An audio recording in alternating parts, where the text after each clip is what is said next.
Perú atraviesa una de sus elecciones más complejas, no solo por la gran cantidad de candidatos, sino también por algunas deficiencias en el proceso electoral. El último domingo 12 de abril que se llevaban a cabo las elecciones en nuestro país, más de 63.000 peruanos no pudieron ejercer su derecho a voto debido a la falta de instalación de mesas de sufragio, sobre todo en la capital.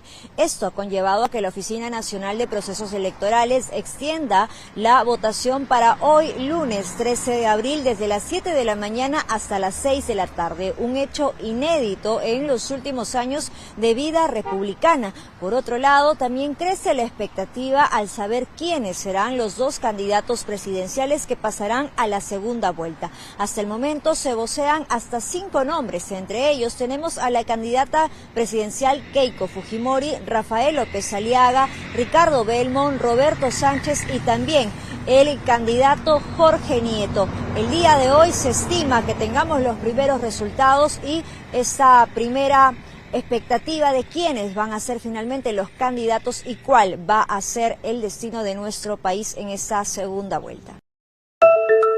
El Papa León XIV rechazó este lunes las críticas del presidente de Estados Unidos, Donald Trump, y defendió su postura de buscar la paz y rechazar la violencia en medio de la guerra con Irán. Desde el avión papal rumbo a África, el pontífice afirmó que no le teme a la administración Trump y que sus comentarios sobre la guerra no buscan ser un ataque contra nadie.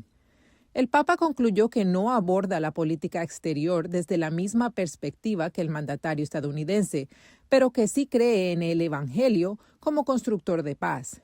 Trump dijo el domingo, entre otras cosas, que el pontífice era terrible para la política exterior. Mientras, el presidente de Irán, Masoud Pezeshkian, condenó el que calificó como un insulto al pontífice. Estados Unidos aplica desde este lunes un bloqueo naval a puertos iraníes, tanto en el Golfo Pérsico como en el Golfo de Omán, en respuesta al fracaso de la negociación por un acuerdo entre Teherán y Washington este fin de semana.